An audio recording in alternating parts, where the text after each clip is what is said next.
Chosen one, I have to talk to you right now, and this cannot wait another day. Stop everything.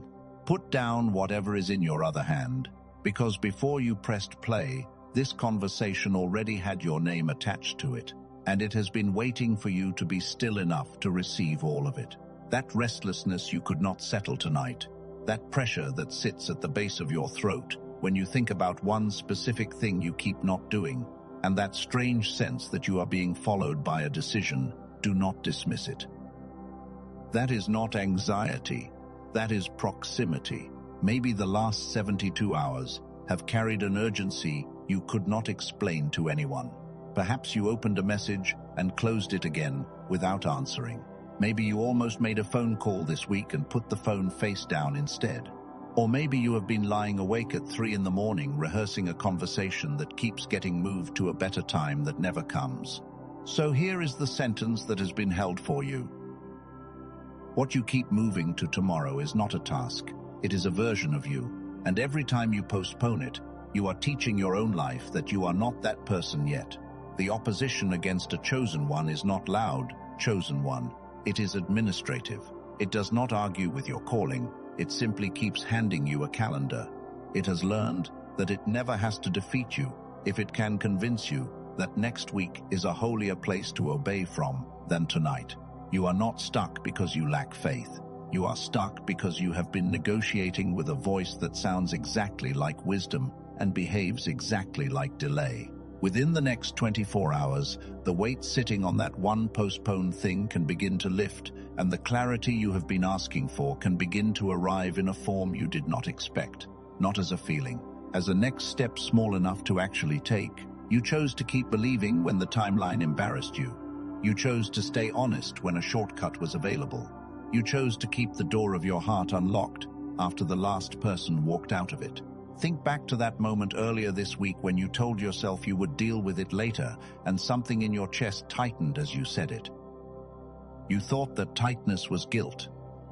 It was not guilt. That was heaven marking the exact place where your next season is stored. That discomfort was a location, not a verdict. You did not find this message by accident. The algorithm may have placed it in front of you, but your spirit is what refused to scroll. Stay with me until the last second, because in the next few minutes I am going to hand you the exact test that separates real caution from disguised delay, walk you through the one agreement that has been silently rewriting your identity every time you said later, and give you a single action small enough to complete before you sleep tonight. Do not leave this. If you walk away now, you will move it one more time, and the version of you that was supposed to arrive this year will keep being described in the future tense. Chosen one, let me read you the exact sentence that has been used against you, because a lie loses most of its working power the moment somebody says it out loud inside the room where it has been operating. The sentence was never, "You are disqualified." It has never once been that. The sentence is, "You are not ready yet." And "almost ready" is the most expensive phrase in your entire life, because it wears the face of humility while it does the work of a lock. It even gives you dates, after the paperwork clears, after this season settles, after the house is quieter, after you have prayed about it one more time, which is the version of the lie that puts on a robe and walks into church with you and sits down in your own row. I know that voice personally, anointed one. There was one conversation I owed someone inside my own family, and I moved it for 2 years and 4 months. I never refused it, not once. I simply moved it, gently, the way a person slides a glass to the edge of a table without ever deciding to break it. And every time I moved it, something in me got quieter, not louder, quieter. My prayers turned general. My sentences about my own future started leaning on the word someday. That is how I learned that delay does not arrive dressed as rebellion. It arrives dressed as reasonableness, and it always brings a chair. Chosen one, Habakkuk chapter 2 verse 3 says, "The vision is for an appointed time, and though it tarries, wait for it, because it will surely come." Read that slowly. It does not say the vision waits for you indefinitely. It says there is an appointed time, and you are being asked to be present at it. Chosen one, in the language of today, That verse says something very plain. Heaven keeps appointments, and the only person in the room who can miss one is the person who keeps rescheduling. So do not move this one. Chosen one, this is the appointment, and you are already sitting inside it. Here is what I need you to see first. There is a room in your life with a door you have walked past for months. You know exactly which door I am describing, because your stomach just answered before your mind did. You have told yourself the door is locked. It is not locked. It has never been locked. It has been unattended, and unattended is a very different diagnosis than locked, because one requires a key, and the other only requires a hand. Not tomorrow. Not once you feel braver. Today, with the hand you already have. The reason it feels locked is that every time you approached it with a plan to approach it later, and a hand that is rehearsing does not turn a handle. It only measures the handle over and over until measuring becomes the whole relationship. Now, chosen one, I want to hold something in front of you before we go further, and then I am going to set it down and come back to it later. Over the last several years, something was found inside research laboratories that most people who care deeply about the things we are discussing tonight have never once been told about. Not because it contradicts anything sacred, because it came from a direction almost none of us are watching. A small team found something about the way the human mind was designed to operate, and it explains an experience that sincere people have lived inside for years without ever having language for it. I am going to tell you exactly what they found later in this message. For right now, hold one question. What if the fog you keep apologizing for is not age and not weak discipline? What if something was taken from you? Hold that. We will come back to it. And when we do, it will land differently than it would land now. Because before you can use an answer, you have to be able to tell the difference between two things that look identical from the outside. And almost nobody can. Which is why so many sincere people stay exactly where they are, while fully believing they are being wise. Chosen one, there is a real kind of caution. It is holy. It has saved lives. Moses at the burning bush asked questions, and those questions were not disobedience. He wanted to know the name. He wanted to know what to say. Real caution asks for specifics because it fully intends to move. And then there is a counterfeit that has learned to imitate it perfectly. It uses the same tone of voice, it uses the same vocabulary of wisdom and timing and peace. It even uses your faith, which is the part that should make you angry once you see it. So, chosen one, here is the test, and I want you to run it on the one thing you have been moving right now while I am still talking. Chosen one, real caution asks a question you could actually answer. It says, what would the first 90 seconds of this look like? It says, who exactly do I need to speak to? It says, what is the number? What is the date? What is the sentence I would open with? Real caution is specific because specificity is how it prepares to obey. Not tomorrow, not in principle, specifically, and before you sleep. Counterfeit delay never asks a single question, not one. It only hands you a calendar. It says later. It says when things settle. It says, you will know when it is right. Notice that none of those are questions. They are all scheduling. And here is the second half of the test, the half that cannot be faked, because it happens in your body, and your body does not know how to lie about this. After real caution, you are clearer every single time. You may still be afraid, but the thing has more edges than it had before. The shape of it is sharper. You could draw it on paper. Chosen one. After counterfeit delay, you are more tired. Every single time, nothing got sharper, nothing got clearer. You just paid something, and you cannot name what you paid, which is exactly why you keep paying it. That is the whole test, anointed one. Does it ask, or does it schedule? And are you clearer afterward, or are you heavier afterward? Clarity or fatigue? That is the fingerprint. And it has been on every single one of your postponements for years. Not tomorrow, not next season. This hour is where the test gets run. And chosen one, I want to say something to the part of you that just got defensive because I felt it move. Perhaps you are thinking that your situation is genuinely more complicated than most, that there are people involved, obligations, money, a history somebody else wrote. That is a fair thought. It is also true. But complicated is not the same as unmovable, chosen one. Complicated only means the first step is smaller than you wanted it to be. It does not mean there is no first step. There has never been a life so complicated that it did not contain one honest sentence somebody could say out loud today.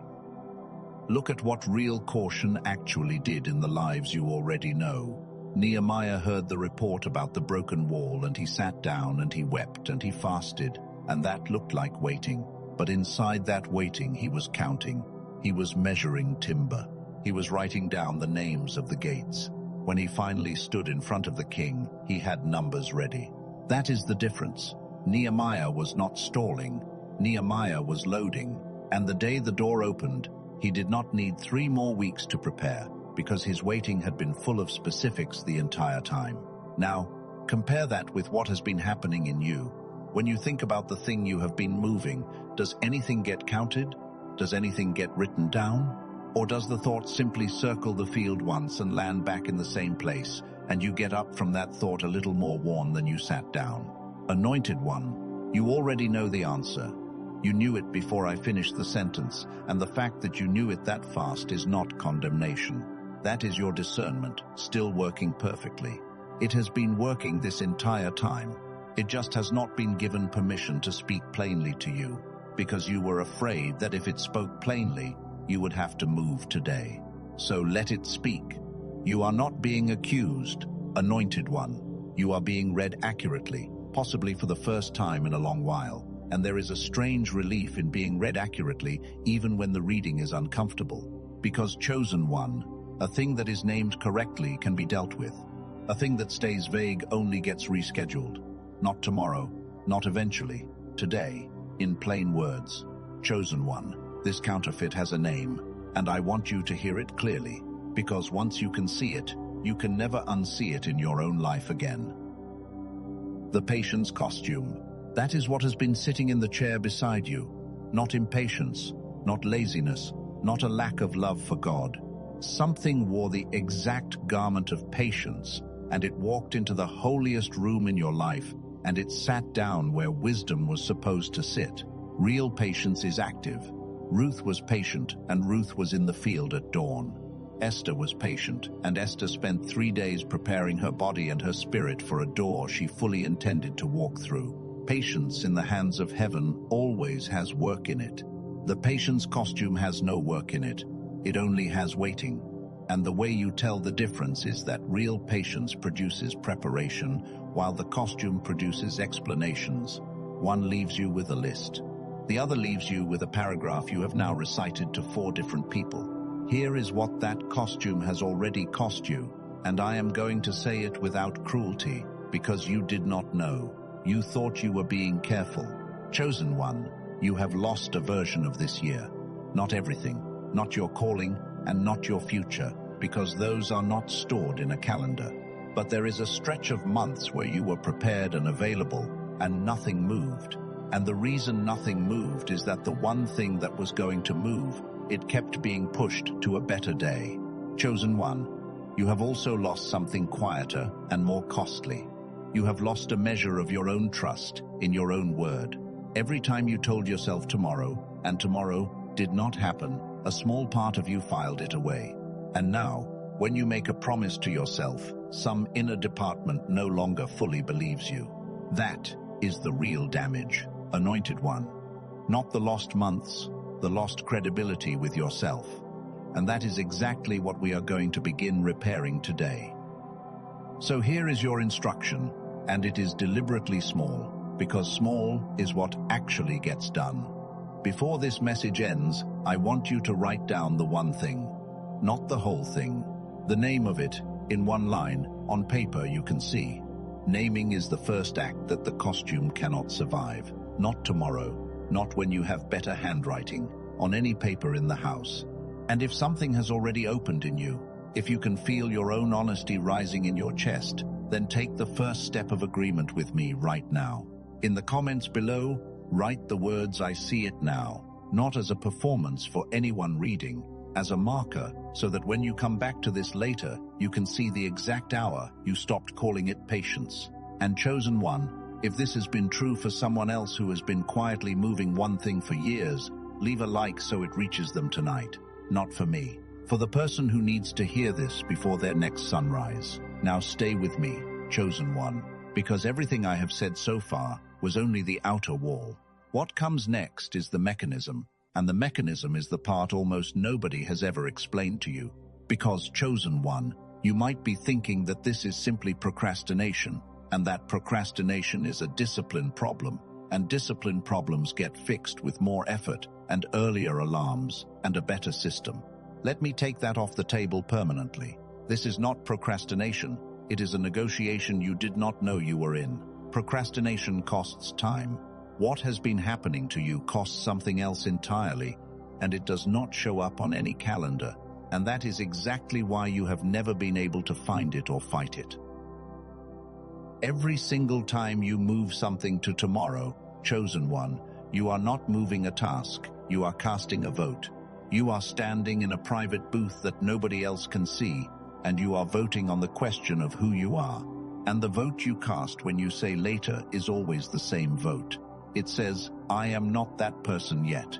Chosen one, your nervous system is listening, your spirit is listening, and neither one of them argues with you. They simply record it.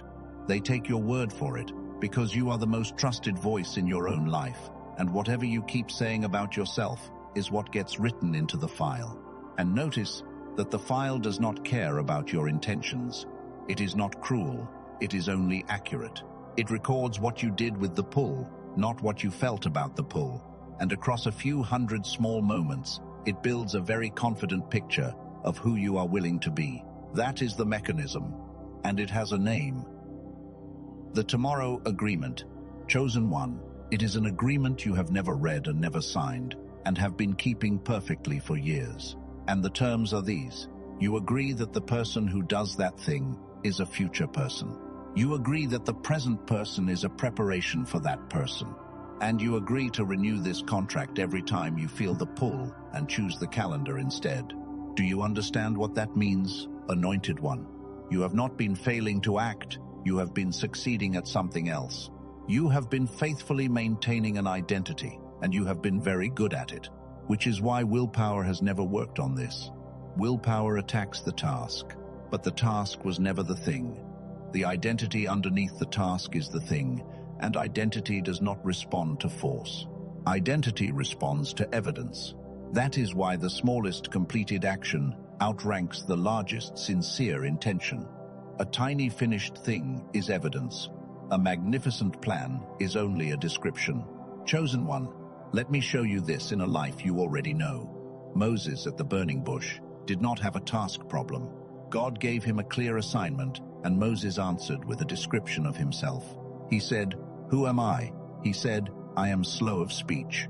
Every objection Moses raised was an identity statement dressed as a logistics question. And notice what heaven did.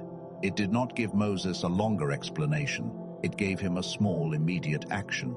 Throw down the staff in your hand, pick it back up, put your hand inside your cloak. Take it out. Small, physical, now, not tomorrow, not after more instruction, now, in the hand that was already holding something.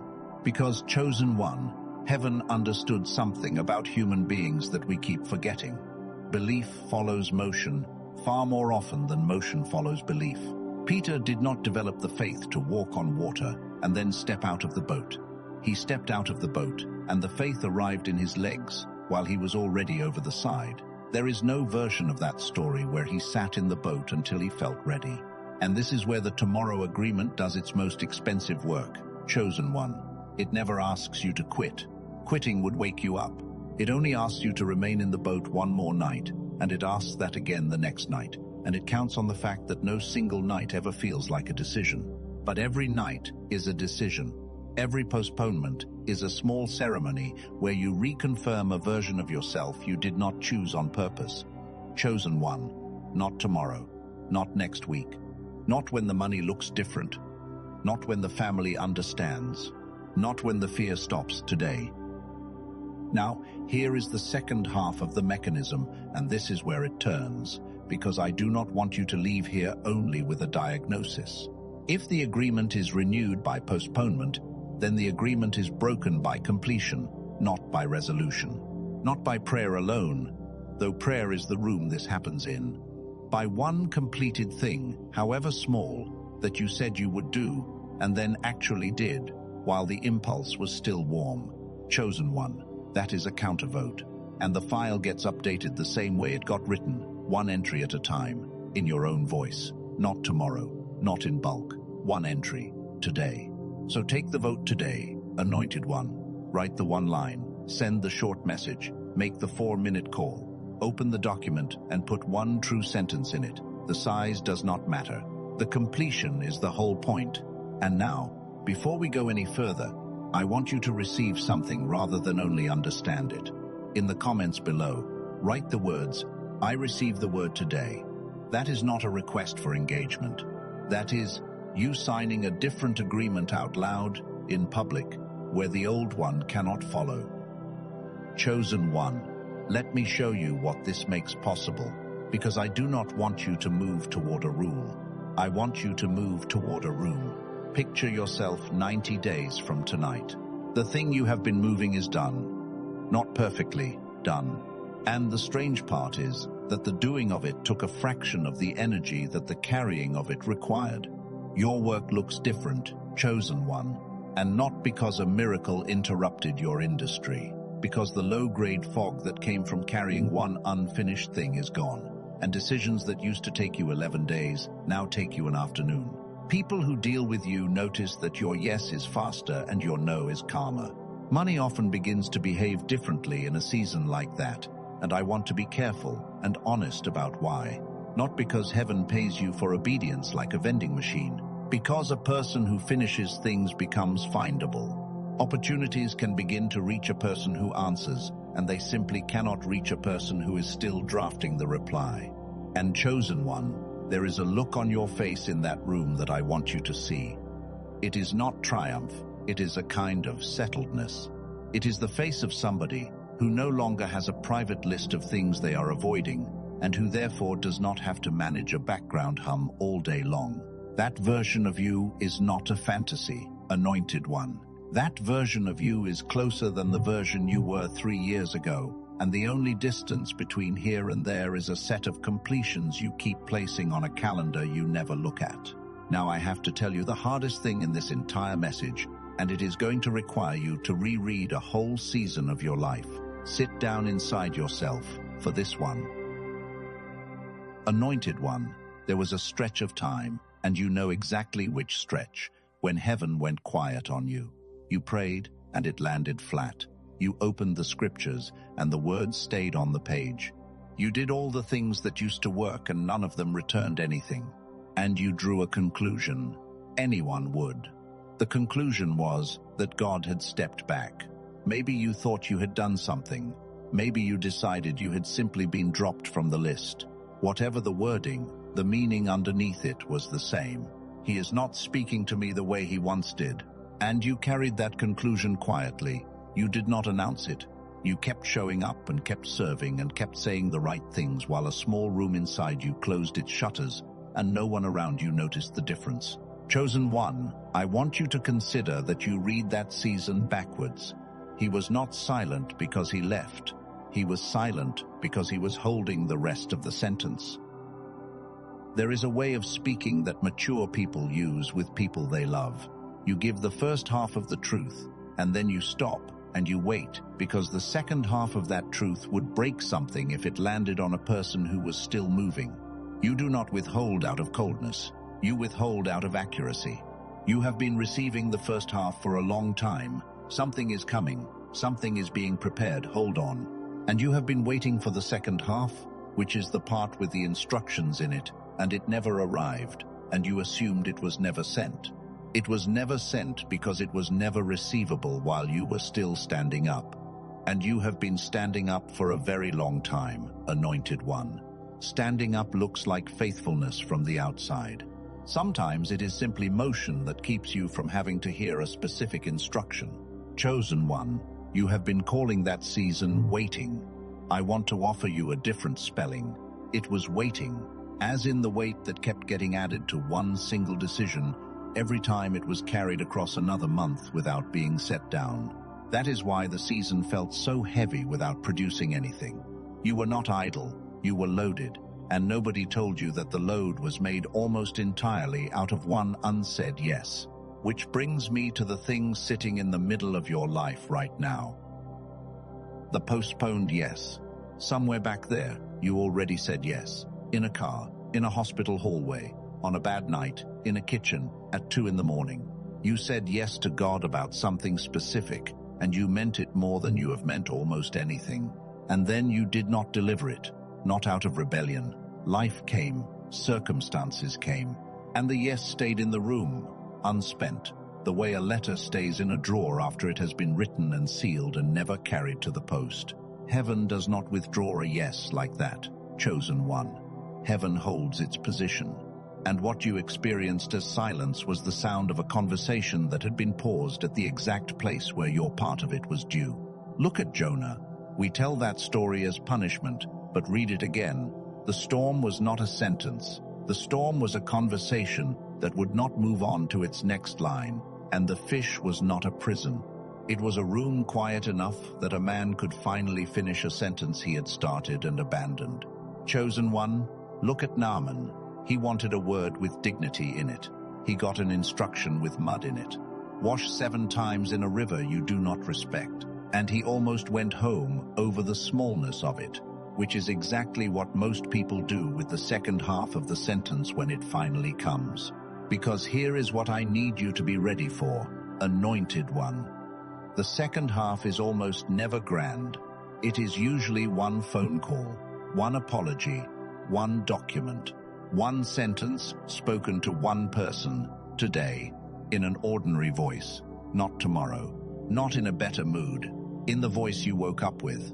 2 Corinthians chapter 6 verse 2 says, "Behold, now is the accepted time, not soon, not once the storm settles, now." And I do not think that verse is a threat. I think it is a description of where God actually lives in relation to your life. He is not in your someday. He is standing inside your today with the second half of the sentence still in his hand. This is not abandonment. This is a held sentence. Now let me close the loop I opened with you earlier, because I told you there was something found in research laboratories that I would come back to, and I want to explain why I waited until this exact moment to bring it forward. Because what they found is not information. What they found is addressed at the exact place where this breaks down for sincere people, and a solution only becomes usable once a person understands the full shape of the problem it solves. You now understand the shape. Before I go there, take this one with me. In the comments below, write the words, "I release the tomorrow agreement." Say it as a release, not as a promise. A promise is a future. A release is a today, not tomorrow, not conditionally. A release happens in the present tense, or it does not happen at all. And chosen one, here is why I need you fully present for the next several minutes, rather than half listening while the kettle boils. What I am about to describe is the piece that most people in our conversation never get told, and it is the reason many sincere people hear the right word at the right hour and still cannot act on it. If you have ever wondered why obedience feels heavier for you than it seems to for others, this next part answers that, and it answers it without accusing you of anything. I am going to step out of the language of metaphor for a few minutes and speak to you in plain English, because what comes next deserves to be said plainly, and I do not want any poetry standing between you and it. Here is the why. Everything we have discussed tonight depends on one ability, and that ability is the capacity to hear a specific instruction clearly and then act on it while it is still warm. That capacity is not spiritual willingness. You have willingness. That capacity is mental clarity, and mental clarity is a physical condition as much as it is a spiritual one. Here is the what. Over the last 2 decades, researchers studying how the human mind processes and integrates information have identified a measurable state in which the mind operates as one coordinated system rather than as 2 departments that keep interrupting each other. In that state, Decisions that normally take weeks resolve in minutes, and the difference is not effort. The difference is coordination. And here is the who. This matters most for the person who is not lazy, not unspiritual, and not uncommitted, but who has noticed that the sharpness they had at 25 is not the sharpness they have now, and who has quietly assumed that this is simply what getting older feels like, and has never once been told that it is not. Chosen one, if that describes you, then stay exactly where you are for the next few minutes, because this next part was built for that description. You have been trying to fix a reception problem with more sincerity. Sincerity was never the missing part. There is a piece of research that won the Nobel Prize in 1981. It did not come from a seminary. It came from a laboratory, and almost nobody in our world was told about it, which is why it still sounds new. The man who received it was Dr. Roger Sperry, and his work is known as split brain research. What he demonstrated is that the two halves of the human mind are not two competing residents. They were designed to run in synchronization, as a single instrument with two hands. When both halves are synchronized, something happens that researchers describe as whole brain activation. Ideas connect faster. Language and intuition stop arguing. A person in that state can hold a complicated situation and see the one thread that matters, which is exactly the ability that obedience requires when the instruction is specific and the window is narrow. And here is the finding that stopped me the first time I read it. Studies on creative capacity found that roughly 98% of young children test at what researchers call the creative genius level. By adulthood, fewer than 1 person in 1,000 still test there. You did not lose it through sin, chosen one. You lost it the way everyone loses it. Decades of fragmented attention, constant low-grade noise, interrupted sleep, and a nervous system that has been asked to stay half alert for years. That is a physiological reality, not a spiritual failure, and I want that sentence to take the weight off you that it took off me, not tomorrow, not once you have earned it. Set that down tonight. Chosen one, a woman in California described what her life looked like before she found this. She had tried everything her community offered: prayer, journaling, long fasts, silence, and she kept landing in the same place. She believed every word she said. She could not feel the reality behind any of it, not in her body, not in the texture of an ordinary Tuesday. After about 10 days, she said something cleared. A passage that had been closed was open, not because she pushed harder, because the receiver had been repaired. A man in Texas described something from a different direction. He had spent years holding a company and a family together while his own interior life got thin. He said decisions had started stacking up on him, and he could feel himself becoming a person who reviewed things instead of a person who decided things. About 2 weeks in, he woke up and said his mind was running on all of what it was supposed to run on. The fog he had stopped, even noticing as fog, was simply gone. Neither of those is a promise, anointed one. They are two people describing a change, but they are pointing at the same thing, and that is because of what the team I am about to describe actually built. A group of neuroscientists led by Dr. Daniel Barone in New York spent years doing something very specific. They took over an hour of clinical neural sync technology, the kind used in specialized medical settings to bring the two halves of the mind back into coordination, and through a long process of compression and refinement, they turned it into an 8-minute targeted auditory sequence. 8 minutes a day. Headphones, eyes closed. That is the entire physical requirement. They call it the genius switch. It is not a meditation application. It is not a mood soundtrack. It is not a relaxation track engineered to make you sleepy. It is a targeted auditory sequence built on the Nobel Prize research of Dr. Roger Sperry, designed to reconnect the two hemispheres and restore the coordinated state that was the default condition of your mind when you were a child.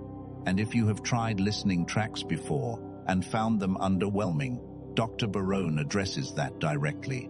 Most of what is available targets only a fragment of the picture and stops there. What his team built targets synchronization at the whole mind level through a multi-layer protocol refined over years of clinical work. different mechanism, different category of result. The genius switch is not for everyone. Chosen one, chosen one. It is for the person who understands that God prepared the promise and also prepared the mind that has to walk into it. The person who has been sincere for years, who has done the interior work, who has kept returning to a call even when the evidence refused to cooperate, and who is finally willing to stop treating the fog as a character flaw and start treating it as something with an actual address. Most people who hear about this will scroll past it. They have quietly accepted a reduced version of their own mind as permanent. You are still here. That is not coincidence. Colleagues who reviewed it told Dr. Barone it would be worth it at $500. In-person neurofeedback sessions run around $300 an hour. A home machine that attempts something similar runs about $7,000. It was not released at $500, not at $200, not at $100. It was released at $49, and today, on the direct page, there is an additional $10 taken off, which brings it to $39. 4 bonuses come with it at no cost. A guided visualization designed for the calm state. A grocery guide that has saved households real money every month.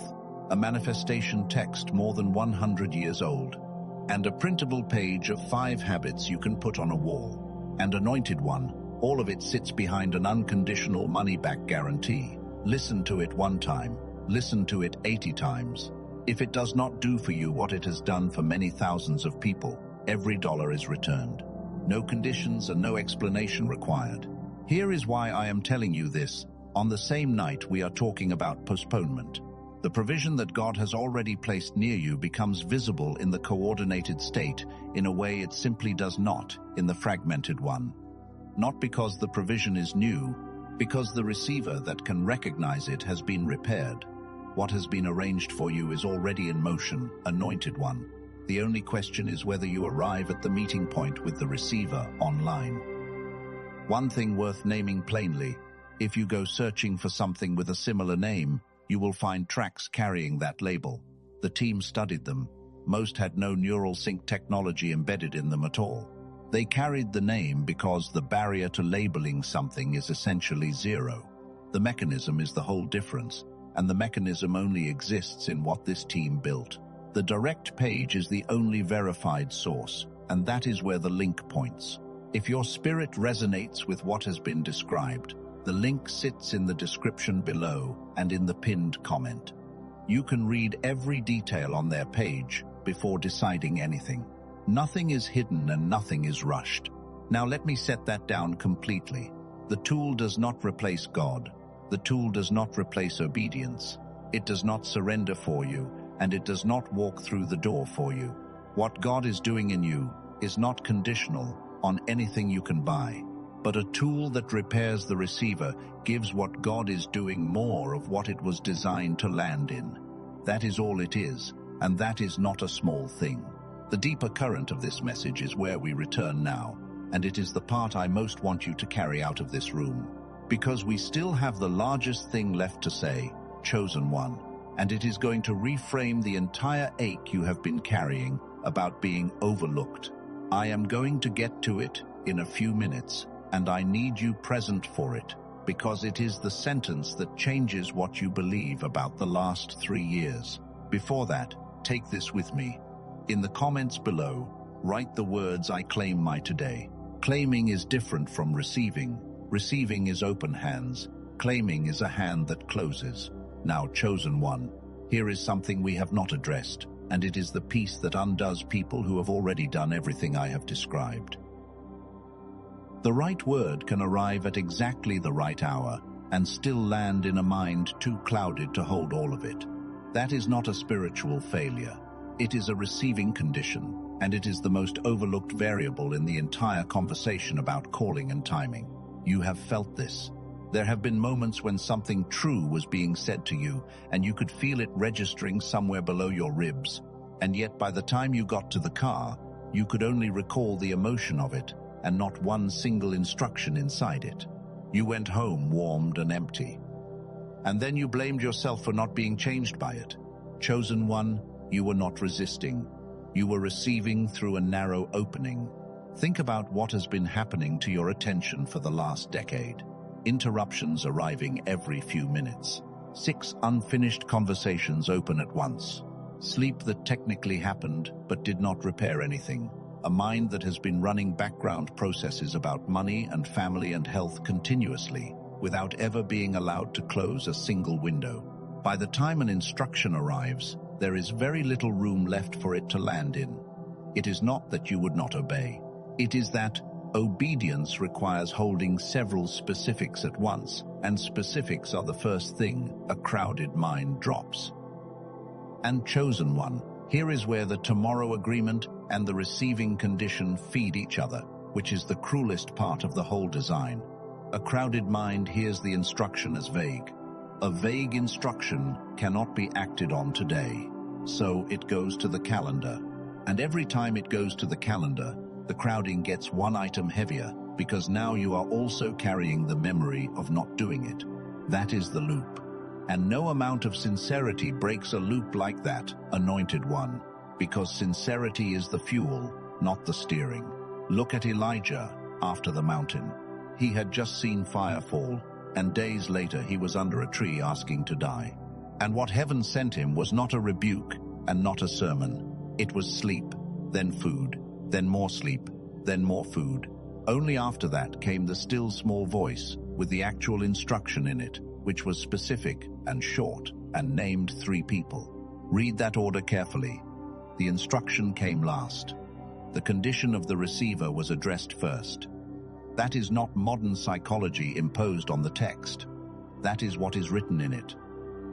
So if you have been standing in front of God asking why the direction is not clear, I want to offer you a gentler possibility than the one you have been living with.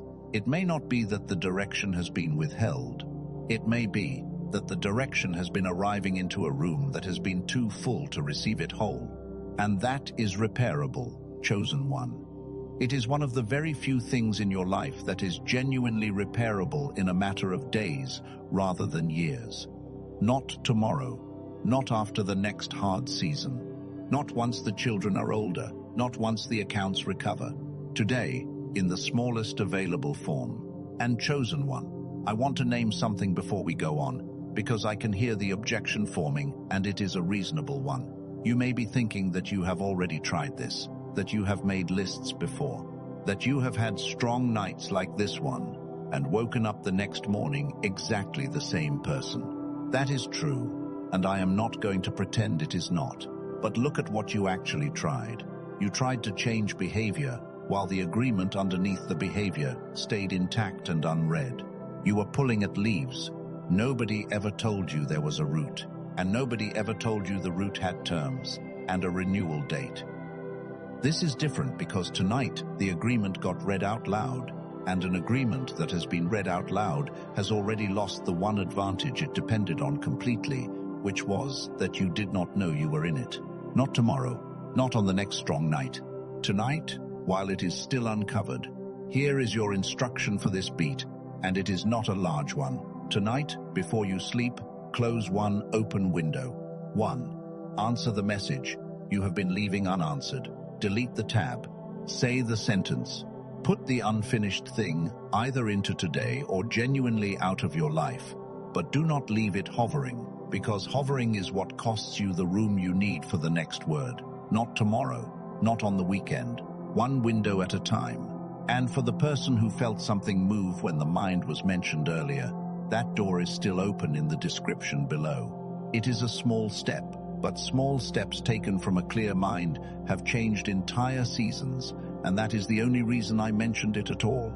Now, chosen one, I am going to tell you the thing this entire message was built to carry, and I want you to stop whatever else is running in your mind and take it directly. Chosen one, what you keep moving to tomorrow is not a task. It is a version of you, and every time you postpone it, you are teaching your own life that you are not that person yet. You have heard that once tonight. Now hear what sits underneath it, because a sentence can be true and still not be finished. And this one has a second floor that almost nobody ever climbs to. I want you to climb it with me while your heart is still open and the room is still quiet. You have believed, quietly, for a long time, that you were overlooked, that other people got the clear word and you got the general one, that other people got doors and you got a hallway, and underneath every postponement you have made, there has been a small voice suggesting that it probably does not matter that much whether you move, because nobody upstairs is watching this closely anyway. Anointed one, that is the exact belief I came to take from you. Heaven does not summon strangers. Read that again slowly. Nobody sends an urgent word to a person they are not tracking. Nobody holds the second half of a sentence for someone they have stopped speaking to. Nobody applies pressure to a life they have written off, because pressure is expensive and it is only ever spent on something valuable. That pressure at the base of your throat is not punishment, it is proximity. It is the feeling of standing very close to something enormous, and the human body has never had a good word for that, so it borrows the word for fear. Chosen one, everything you have interpreted as being forgotten was actually the sensation of being watched closely by someone who refused to let you settle. A forgotten person is not restless. A forgotten person is comfortable. Comfort is what absence feels like, and you have not been comfortable for a long time. Not tomorrow, not someday. That evidence is in your hands today. Do you understand what I am handing you? The very thing that has hurt the most. That ache of being the one who waits. That quiet suspicion that you were passed over is the single strongest piece of evidence in your entire life that you were not. Esther chapter 4 verse 14 says, "Who knows whether you have come to the kingdom for such a time as this?" Notice that Mordecai did not say that to a woman who felt chosen. He said it to a woman who was terrified and hiding and about to talk herself into waiting for a better day. The urgency Esther felt was not the enemy in the room. It was the shape of her assignment pressing against the wall of her hesitation, and the only reason it pressed that hard is that it was that close.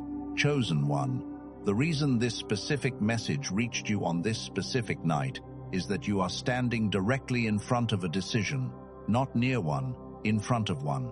And the intensity you have been feeling in your chest for days is not a warning that you are failing. It is a measurement of distance. That is why nothing has been able to distract you tonight. That is why you did not scroll. That is why the sentence about the postponed thing made your stomach turn over, and why you have not been able to think about anything else since it landed. You were never overlooked. You were being kept close for something that required you to be close. So take this one standing up. In the comments below, write the words, "I am the one appointed," not as an ego statement, as an acceptance of the assignment you have been quietly declining by rescheduling. And chosen one, here is the instruction that closes this beat, and it is the smallest one yet, because you are close now, and close does not require large motions. Stop asking whether you are the right person. That question has never once produced an action in the history of anyone. Replace it with a different question. What is the next 4 minutes of this? That question is what finally delivers the postponed yes, and it delivers it in pieces small enough to carry. Then do those 4 minutes today, while the room is still warm, not tomorrow. Not after one more prayer about whether to pray about it. Not tomorrow, not on Monday, not once you feel worthy of it, not once you have found better words. Today, imperfectly, in the ordinary voice you already have, let me show you who you become on the other side of that, chosen one, because there is a second version of you standing just past this, and I want you to look at his or her face for a moment. There is a way you have been speaking for years. It is the voice of a person apologizing before they have finished the sentence. It shows up in your emails. It shows up when you ask for something you have already earned. It shows up when you explain to your own family why a thing has not happened yet. That voice is not humility, anointed one. Humility is quiet. That voice is the sound of someone carrying an unpaid promise to themselves, and everyone who hears it feels it, even when they cannot identify it. Now picture the version of you who has nothing outstanding, no hovering thing, no private list, and listen to how that person speaks. The explanations are gone. The pre-apology is gone. There is a plainness in the voice that people trust immediately, and the strange part is that nothing about your circumstances had to change first. Anointed one, that is what completion does to a voice. Not tomorrow, not gradually. It changes the hour the last thing gets finished. And that voice, over the next stretch of your life, can begin to open doors that no amount of striving has been able to open, because people do not follow certainty, they follow settledness. Now come with me, because we are going to close this properly, and I do not want you to leave this room the same way you entered it. Put both feet flat on the floor. If you are able, sit up. This will take less than 2 minutes, and it is the most important 2 minutes of this message. First, bring the one thing to mind. Not the whole burden, the one specific thing you have been moving. See it as an object with edges. Give it a shape and a size. It is smaller than it has been pretending to be. Second, breathe in slowly. And as you do, notice where in your body it is being stored. Most people find it in the chest or the jaw or just behind the eyes. Do not fight it. Just locate it, the way you would locate a sound in a dark house. Third, breathe out, and as the air leaves, say inside yourself that you are no longer negotiating, not arguing, not fighting, simply no longer at the table. The negotiation ends because you stood up from it, not because you won it. Fourth, ask for the second half of the sentence. Out loud if you can. Say that you are seated, that you are still, and that you are ready to hear the specific part. Then leave 3 seconds of silence and do not fill them. Now stay in that quiet a moment longer, and instead of asking for anything else, thank him for the years. He kept the sentence rather than giving it to a version of you that could not have carried it. That restraint was not neglect. That was care, and it cost him something to hold it. And now the act that seals this, chosen one, because a night like this has to be given a body, or it evaporates by morning. Tonight, before you sleep, place your hand on your heart, not symbolically, physically, and say out loud that the agreement is finished. Then name the one thing and name the 4 minutes of it you will complete today or the moment you wake. Your hand on your chest is not a ritual for God. It is a signature for you, not tomorrow, not in theory, tonight, with your own hand. It is the part of you that has stopped believing your own word being given something it can actually feel. And then, still standing there, say these with me. I am not waiting for permission that was already given. I am not a rehearsal for someone who arrives later. I am the person the assignment was written for. I am done paying rent on a decision I already made. I am not a task that keeps getting moved. I am a version of me, and that version arrives today. I am here, and I am reachable, and I am willing, and chosen one. If that is true in you, then write it where you can see it. In the comments below, write the words, "Today I am no longer waiting." Here is why the words matter, and it is not superstition. A declaration is not magic, anointed one. A declaration is testimony. When you say a thing out loud, you become a witness to it, and a witness cannot easily unknow what they have testified to. That is the whole mechanism. You are making tomorrow morning harder to lie to. So receive this from me before you go. I bless your clarity, that the specific part of the sentence can arrive whole. I bless your ears, that you can tell the difference between wisdom and delay the moment either one speaks. I bless your hands, that they can finish small things quickly and without ceremony. I bless your courage, that it can show up in ordinary rooms and not only in dramatic ones. I bless your memory, that it can hold what was promised without adding weight to it. I bless your voice, that it can stop apologizing for existing. Now go and finish the small thing. Speak the sentence you have carried. Arrive at your own appointment today. You were never late, chosen one. You were only being waited for, and the waiting ends the moment you move.